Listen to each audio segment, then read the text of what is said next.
आप सभी को सादर प्रणाम। संवाद विद एके में आपका हार्दिक स्वागत है। हिमाचल प्रदेश 2022 चुनाव विश्लेषण की इस श्रृंखला में आज हम कांग्रेस पार्टी और भारतीय जनता पार्टी के जो चुनावी घोषणा पत्र संकल्प पत्र हैं उनका विश्लेषण करेंगे और जानेंगे अपने पैनल के माध्यम से कि मतदाताओं पर इन घोषणा पत्रों का, इन संकल्प पत्रों का क्या असर होता है, कौन से संकल्प पत्र मतदाताओं को लुभाते हैं। आज की इस परिचर्चा में हमारे साथ वरिष्ठ पत्रकार श्री द्वारिका प्रसाद उनियाल जी हैं और साथ में हिंदूवादी नेता श्री अंकुर अग्रवाल जी भी हमारे साथ मौजूद हैं। जो हिमाचल का चुनाव है, जो बात हिमाचल के लिए छन के आ रही है कि सन 1985 के बाद जो 1990 का चुनाव हुआ, तब से जो है एंटी इनकम्बेंसी फैक्टर यहाँ पर काम कर रहा है और इस समय कांग्रेस पार्टी जो बहुत ज्यादा अपने को सहज महसूस कर रही है, वो ये सोच रही है कि एंटी इनकम्बेंसी फैक्टर के नाते हम आराम से सत्ता प्राप्त कर लेंगे। लेकिन उनको ये नहीं भूलना चाहिए, क्योंकि जो गलियारों में जो बात हो रही है, क्योंकि 3 लाख कर्मचारी हिमाचल प्रदेश में हैं, ऐसा लगता है कि वो 3 लाख कर्मचारी निर्णायक भी होते हैं। लेकिन अगर हिमाचल प्रदेश की हम राजनीतिक पृष्ठभूमि को देखें, सन 1977 में जब संपूर्ण देश में एंटी कांग्रेस लहर दौड़ रही थी, तो हिमाचल भी उससे अछूता नहीं था। हिमाचल में भी जो है जनता पार्टी की सरकार बनी। उसके बाद 90 के दौर में आते आते मंदिर का जो आंदोलन चला, मंदिर के आंदोलन में जहां उत्तर प्रदेश, मध्य प्रदेश, राजस्थान में भाजपा की सरकार बनी, हिमाचल भी उससे अछूता नहीं रहा, हिमाचल में भी वह सरकार बनी। तो मेरा कहना यह है कि जो राष्ट्रीय मुद्दे हैं वो हमेशा हिमाचल पर हावी रहे हैं। हिमाचल को हम उन राष्ट्रीय मुद्दों से अलग नहीं करके देख सकते। आज राजनीति कहां चली गई है?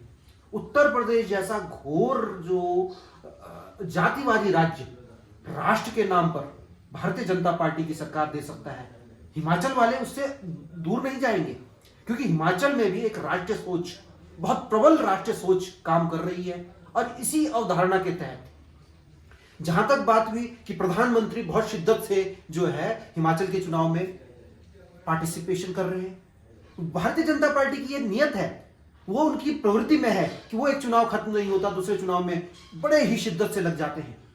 जबकि अगर हम कांग्रेस को देखें, तुलनात्मक रूप से देखें, तो उनके जो युवराज हैं, जो बेशक उन्होंने आज पार्टी अध्यक्ष कोई और बना दिया है, लेकिन परोक्ष रूप से पार्टी आज भी एक ही परिवार के हाथ में है। और उस परिवार के युवराज चुनाव से कोसों दूर भारत जोड़ो यात्रा, और जिसका रिजल्ट अभी जो उपचुनाव हुआ, एक भी सीटें नहीं मिली। कहने का आशय यह है कि यहां पर चुनाव हो रहा है, हिमाचल के चुनाव से युवराज का दूर रहना यह एक प्रश्न चिन्ह है और मतदाता भी इसको समझ रहे हैं। तो मेरा मानना यह है कि हिमाचल राष्ट्रीय जो राष्ट्रीयता से दूर नहीं जाएगा, राष्ट्रीय सोच जो है हिमाचल पर हावी रहेगी और यही मुख्य मुद्दा भी होने वाला है। आपकी इस बात से सहमत हूँ। राष्ट्रवाद से हिमाचल प्रदेश भी अछूता नहीं रहेगा, लेकिन हिमाचल के लोगों का राष्ट्रवाद अंध राष्ट्रवाद नहीं है। वहाँ मानवीयता, सनातन धर्म की जो हमारे भारतीय संस्कृति में इस राष्ट्र की पूरे वसुधैव कुटुंब के शब्दों के साथ जो परिकल्पना थी, उससे बंधा हुआ है हिमाचल। और बल्कि हिमाचल प्रदेश का मतदाता नहीं, मेरा मानना तो ये कि समस्त पर्वतीय क्षेत्रों के जो लोग हैं वो जातिवाद, अंधराष्ट्रवाद से वो ऊपर उठ करके सोचते हैं। डॉक्टर परमार ने जब हिमाचल प्रदेश को बनाया, उससे पूर्व जो गरीबी देखी और उसके बाद जो उन्होंने जो वैभव वहाँ की सरकारों के द्वारा जो समृद्धि वहाँ हिमाचल में आई, उसने वहाँ के लोगों की सोच को बदल दिया है कि धर्म बाद में है, विकास और प्रगति और व्यक्ति की जो खुशहाली वो प्रसन्न है। वहाँ धर्म गौण है, वहाँ कर्म पहले, वो कर्म प्रधान भूमि है हिमाचल की, इसलिए वो कर्म को देख करके आगे बढ़ रहे हैं। मैं आपसे एक बात से सहमत हूँ कि अभी उत्तराखंड का वहाँ प्रभाव होगा। उत्तराखंड का प्रभाव है, उत्तराखंड का एक ही प्रभाव है कि हिमाचली आदमी सोचते हैं कि उत्तराखंड की पहाड़ी भी हमारी तरह है और इनको भी हमारी तरह सोच करके अपने राज्य को आगे बढ़ाना चाहिए। जो अभी आपने कहा कि 77 में जो चुनाव परिणाम हिमाचल प्रदेश में है, उसका एक कारण है हिमाचल का आदमी और हिमाचल की सरकार और हिमाचल की राजनीतिक पार्टी ये बात तो समझती हैं कि दिल्ली की सल्तनत को नकारती नहीं, वो आदर तो देते हैं दिल्ली की सल्तनत को, लेकिन दिल्ली की सल्तनत अगर उनकी प्रगति उनके विकास में अगर कहीं रोड़ा है तो वो आदर उनका दिल्ली की सल्तनत के प्रति नहीं रहता, भले ही वो विद्रोह नहीं करते। और जब मौका आता है, और ख़ास करके मौका जब चुनाव का मतदान का आता है, तो हिमाचल का मतदाता अपने आंतरिक दृष्टि से, अपने क्षेत्र की दृष्टि से, अपने विकास की दृष्टि से वोट काटता है, उसमें वो पार्टी को नहीं देखता। और इस ये दोनों पार्टियां हैं, जैसे हम कांग्रेस और भाजपा, दोनों के घोषणा पत्र, संकल्प पत्र का अगर तुलनात्मक अध्ययन करें तो अब ऐसा लग रहा है कि दोनों पार्टियां महिलाओं को अपनी तरफ आकर्षित करना चाहती हैं। जैसे कांग्रेस ने कहा कि हम 1500 रुपए महीना प्रत्येक महिला को देंगे। भारतीय जनता पार्टी ने अपने संकल्प पत्र में कहा कि हम 33% आरक्षण महिलाओं के लिए निर्धारित करेंगे। तो एक तरफ तो दोनों पार्टियां महिलाओं की तरफ इस चुनाव को ले जाना चाहती हैं। दूसरी बात, जो भारतीय जनता पार्टी ने अपना जो संकल्प पत्र दर्शाया है, उसमें उन्होंने कॉमन सिविल कोड, जो आज गुजरात के चुनाव में भी कह रही हैं, उत्तराखंड के चुनाव में भी उन्होंने कहा और उत्तराखंड में उनको लाभ भी मिला, और हिमाचल में जब कॉमन सिविल कोड या वक्फ बोर्ड की संपत्तियों पर निगरानी की बात कर रहे हैं, तो अधिकांश ये बात उठ रही है कि ये तो हिमाचल के मुद्दे ही नहीं है। लेकिन ऐसा नहीं है, ये क्योंकि अगर आज वहां पर 2 या 2.5-3% मुस्लिम आबादी है, वो धीरे धीरे जैसे अन्य राज्यों में बढ़ रही है, हम तुलना ही उत्तराखंड से कर रहे हैं। उत्तराखंड में भी आयातित जो है मुसलमानों की आबादी जो है, वृद्धि दर वो 22% के आसपास है। धीरे धीरे उसका प्रभाव हिमाचल में भी पड़ेगा। तो ये मुद्दे हम इनको नकार नहीं सकते। तो आपका इन मुद्दों पर क्या कहना है? देखिए, महिलाओं की जहाँ तक बात है, तो सारे विश्व में महिलाओं को ये जो अपना दर्जा अपने दम पर, ये श्रेय महिलाओं को जाता है, विश्व की महिलाओं को जाता है, भारतवर्ष की महिलाओं को जाता है, और उत्तराखंड की महिलाओं को जाता है। उत्तराखंड में तो जो राज्य मिला, उसमें मेरा कहना तो ये कि उत्तराखंड की महिलाओं के ही कुर्बानी से, उत्तराखंड की महिलाओं के ही त्याग से उत्तराखंड राज्य का जन्म हुआ। और इसी तरह से हिमाचल प्रदेश की जो सारी इकोनॉमी है, उसमें भी महिलाओं के कंधों पर उनकी इकोनॉमी महिलाओं के ऊपर निर्भर करती है।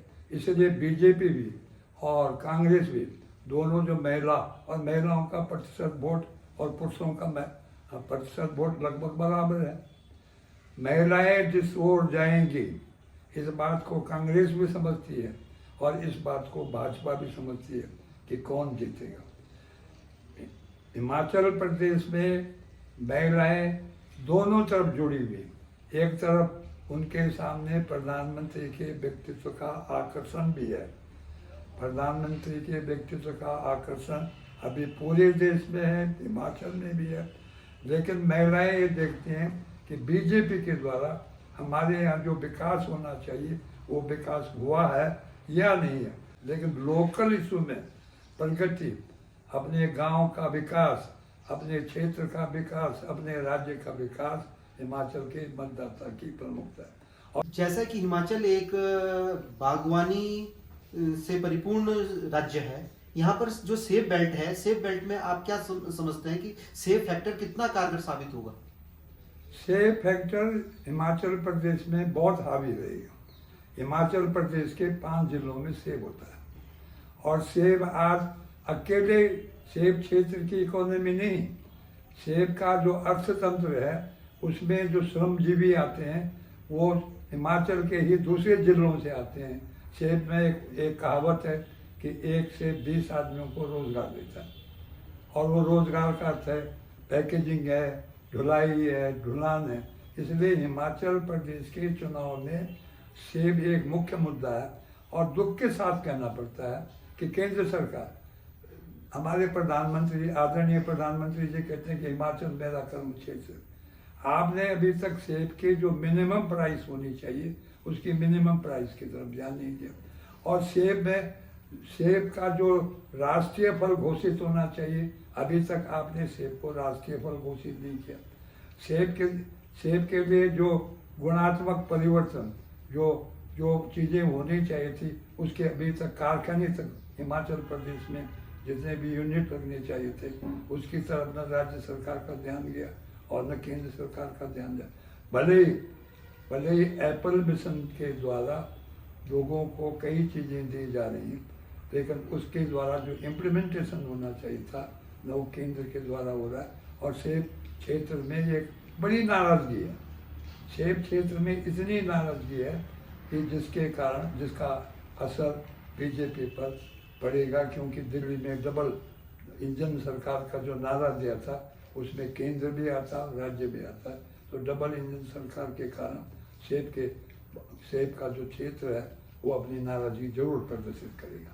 आपने जो है विस्तार से हिमाचल के मुद्दों पर हमारे साथ चर्चा की। अब क्योंकि चुनाव के लिए कुछ दिन शेष रहे हैं, देखते हैं कि चुनाव किस करवट बैठता है, किस पार्टी को विजय प्राप्त होती है। आपने अपना बहुमूल्य समय हमें दिया, इसके लिए आपका बहुत बहुत धन्यवाद। दूसरी ओर हिमाचल के मतदाताओं ने, अधिकांश मतदाताओं ने पहले ही मन बना लिया था। हिमाचल का मतदाता का सामने हर विधानसभा का चुनाव उसके क्षेत्र के साथ जुड़ा हुआ है, उसके क्षेत्र के विकास के साथ जुड़ा हुआ है। इसलिए हर विधानसभा में ये परिपाटी केवल हिमाचल प्रदेश में ही उभरी ना कि एक बार बीजेपी तो दूसरी बार कांग्रेस, अगर एक बार कांग्रेस तो दूसरी बार भाजपा। ये हिमाचल में ही तो ये परंपरा उभरी पूरे देश में। और लोगों ने कहना शुरू कर दिया कि इस बार अगर बीजेपी की सरकार है तो अगली बार कांग्रेस आई। लेकिन पहली बार हिमाचल प्रदेश के जो यशस्वी मुख्यमंत्री जयराम ठाकुर हैं, उनका कहना यह है कि मेरे 5 साल के कार्यों, प्रधानमंत्री का जो व्यक्तित्व है, दिल्ली से जो हमें मदद मिल रही है, उसके कारण हमारी सरकार रिपीट होगी।